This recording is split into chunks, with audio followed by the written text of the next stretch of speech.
আপনি একজন মহিলা, সব জায়গায় রাজনীতি করতে হবে এরকম কত কথা না। পুরো বাংলাদেশ বানিয়ে দিল। সরস্বতী পুজো করতে পারছে না বাংলায়, কালী নামে অ্যালার্জি ছিল। আপনি একজন মহিলা, মেয়েরা কোনো কথা বলছে শুনুন। সব জায়গায় রাজনীতি করতে হবে এরকম কত কথা না। সরস্বতী পুজো করতে পারছে না বাংলায়, পুরো বাংলাদেশ বানিয়ে দিল মমতা ব্যানার্জি।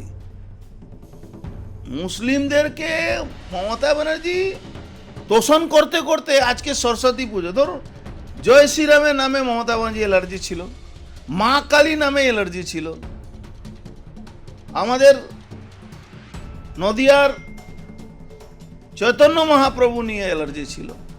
আরে বাবা, সরস্বতী পুজো তো বাঙালিদের ঘরে ঘরে হয়। বাঙালি হিন্দুরা ভাবতে হবে আপনাদেরকে। মমতা ব্যানার্জি কথা যদি আপনারা শুনেন, আর আপনাদের তার থেকে ভালো আপনারা ইসলাম ধর্ম গ্রহণ করে নেন, হিন্দু থাকতে হবে।